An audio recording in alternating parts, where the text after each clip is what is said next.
Donc, re-bienvenue. Suite du chapitre 5. Donc, dans ce chapitre-ci, le chapitre 6, on termine les tableaux. Donc, dans ce vidéo, on va venir travailler rapidement les bordures, les styles et les couleurs, ainsi que l'alignement du texte dans nos cellules. Donc, on va vraiment venir travailler, donner un peu de finition à l'insertion de tableaux qu'on a fait au chapitre précédent. Donc, on transfère sur Word. Donc, nous revoilà sur Word.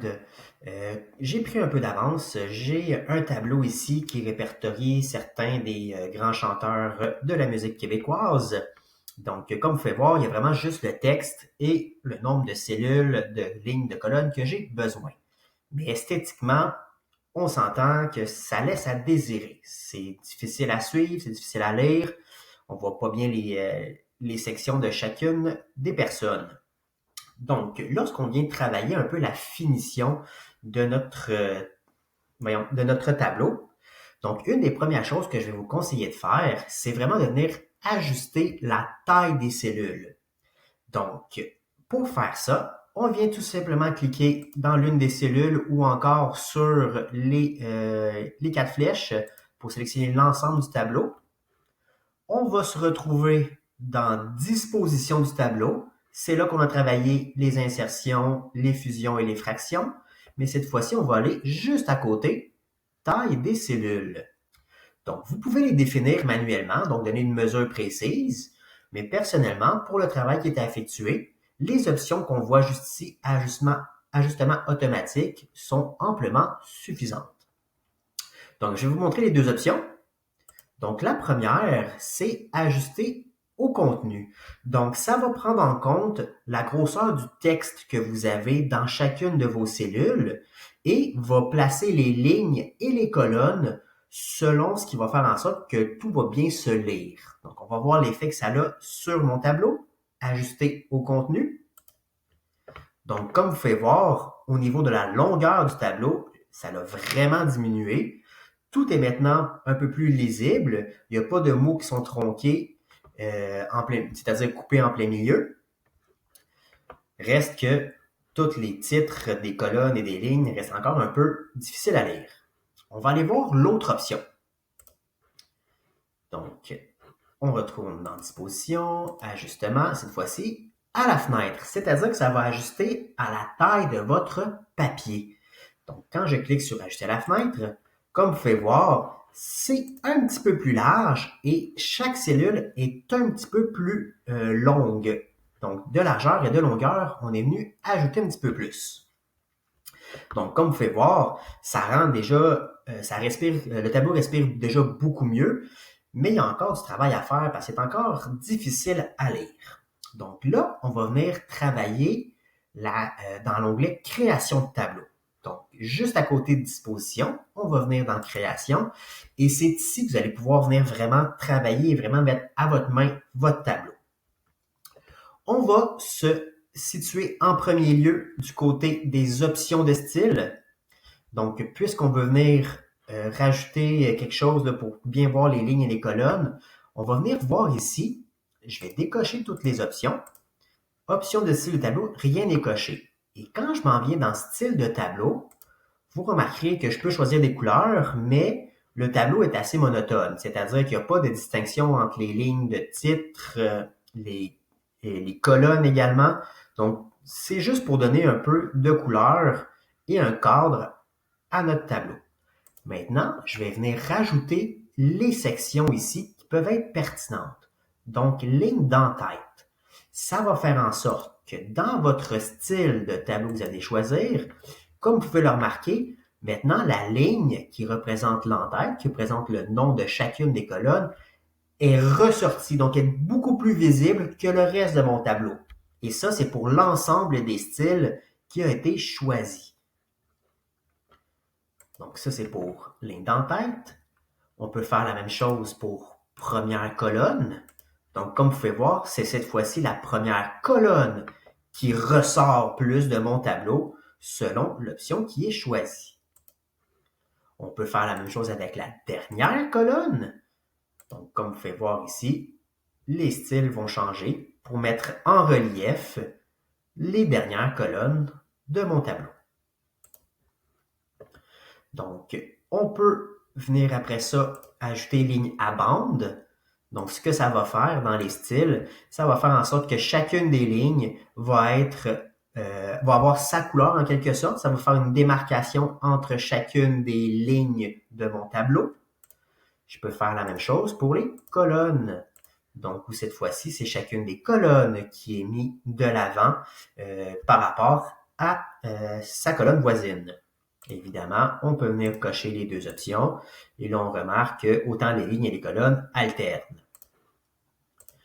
Donc, pour la majorité de nos travaux, je vous dirais que ligne d'entête, première colonne, ligne à bande, c'est pas mal ce qu'on va utiliser, ainsi que colonne à bande de temps à autre.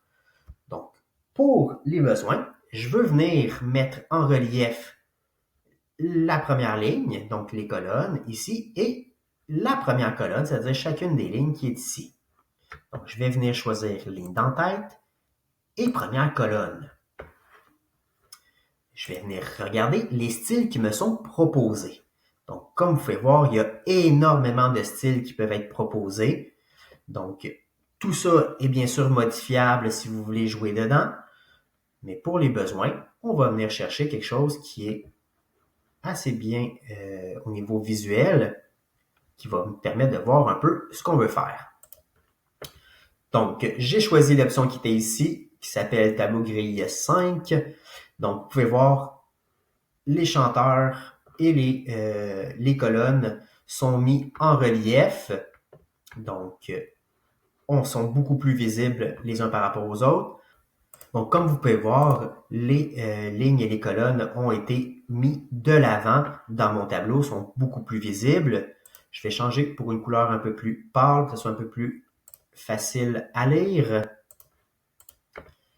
Donc, j'aimerais aussi, je ne l'avais pas coché, mais que mes lignes soient aussi en alternance pour essayer de séparer les différents sujets de mon tableau.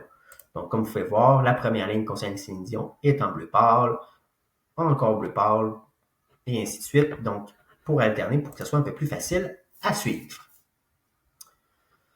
Donc, vous avez travaillé votre tableau, vous aimez le style que chacune des choses a, vous voudriez ajouter un petit peu de bordure, c'est-à-dire, vous pouvez venir travailler la bordure entre chacune des cellules, entre chacune des cases ou des lignes entières. Donc ça, on va venir faire ça avec la section bordure. Donc, bien important, en premier lieu, de venir sélectionner, en fait, qu'est-ce qu'on veut faire avec les bordures. Donc, on se place à l'endroit sélectionné. Donc, disons que je veux venir travailler ceux-ci. Je veux qu'il y ait une ligne dans le bas ici qui va être en noir pour vraiment séparer visuellement les deux choses. Donc, dans le style de bordure, on voit les types de lignes qui sont disponibles. Je vous conseille davantage de venir travailler la colonne ici du milieu, où vous pouvez venir choisir le type de ligne que vous voulez vraiment. Donc, plusieurs choix s'offrent à vous. Une fois le style de ligne choisi, vous pouvez choisir l'épaisseur de cette ligne-là. Donc ici, je la veux un peu plus épaisse pour qu'on fasse une coupure. Et je peux venir choisir après ça où je veux qu'elle s'applique. Donc, gardez en tête que j'ai sélectionné la ligne complète. Donc, je peux choisir bordure inférieure, donc dans le bas de la ligne choisie, supérieure, dans le haut de la ligne choisie, à gauche, à droite, entre chacune, juste ici, seulement le contour, et ainsi de suite. Donc, vous avez vraiment tout plein d'options.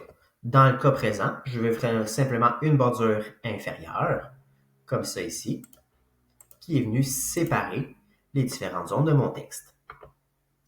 Je pourrais vouloir mettre en surbrillance une seule des cases que je trouve plus importante que les autres. Donc, prenons par exemple ici la case de Félix Leclerc, père fondateur de la chanson québécoise moderne. Donc, je peux choisir cette case-ci. Encore une fois, venir travailler dans cette section-ci. Je vais prendre des lignes doubles La grosseur me convient, mais je vais choisir une couleur qui va faire ressortir le tout. Et je vais venir choisir le type de bordure, c'est-à-dire encadré, comme ça ici. Donc, extérieur de la cellule. Et comme vous pouvez voir, ça s'est appliqué seulement à la case sélectionnée. Donc, on peut jouer avec ça pour donner un peu plus de vie, pour donner un travail plus fini à notre tableau. Donc, ça complète pour la partie des bordures. Donc, on a vu les styles, on a vu les bordures. On va aller regarder maintenant l'alignement du texte. Donc, on va retourner dans Disposition. Donc, les alignements, on a déjà travaillé ça dans le cours précédent. On peut faire ça centré, à gauche, à droite. Mais lorsqu'on est en cellule, en plus de ces options-là, qu'on peut venir travailler tout de même. Donc, par exemple, je peux prendre mon tableau en entier. Et là, je veux que ça soit que ce soit tout justifié. Donc, mon texte est justifié pour l'ensemble de mon tableau. Je pourrais vouloir que la première ligne soit, elle, seulement centrée. Je pourrais choisir que la colonne qui est ici est alignée à gauche. Donc, comme vous pouvez voir, je peux vraiment travailler de manière individuelle ou en entier l'alignement de mon texte par rapport à la gauche-droite de mes cellules. Mais je peux aussi travailler le haut-bas de mes cellules. Donc, je vais agrandir un petit peu ici pour que vous voyez un petit peu mieux. Là. Comme vous pouvez voir, surtout pour les dates, elles sont toutes en haut de chacune des cases, à chacune des cellules. On peut venir travailler ce genre d'aspect-là. Donc, on retourne dans Disposition du tableau et on va aller juste en dessous du mot Disposition, vous avez Alignement. Donc, on peut venir aligner notre texte par rapport à la cellule. Comme vous pouvez voir, je peux les mettre en haut de la cellule, dans le bas de la cellule ou dans le milieu de la cellule. Je peux aussi changer l'orientation du texte, c'est-à-dire de le mettre à la verticale si je voulais. Donc, je vais commencer par le placer ces informations-ci que je sélectionne dans le milieu de mes cases. Donc, j'ai sélectionné les cases nécessaires, disposition, alignement. Je vais venir centrer le tout. Et comme vous pouvez voir, toutes les dates se sont placées dans le milieu de mes cases. Je vais aller faire la même chose pour les genres musicaux. Je vais placer ça dans le milieu des cases. Donc, vous êtes vraiment dans le milieu autant haut bas que gauche-droite. Donc, toujours dans Disposition, on va aller voir juste l'effet que ça a lorsqu'on change l'orientation du texte. Comme vous pouvez voir, ça a fait une rotation de 90 degrés à chaque fois que je clique. Donc, comme vous pouvez voir ici, je peux tourner le texte comme bon me semble. Donc, ça peut être utile lorsqu'on fait des longs textes sur des longues pages et on veut que ça soit lisible de tous les côtés. Bref, ça, c'est à vous de voir selon le travail effectué. Donc, ça complète le chapitre sur les tableaux. Au prochain chapitre, qui sera le dernier, ça va être les insertions des images. Donc, on se revoit aux prochaines vidéos.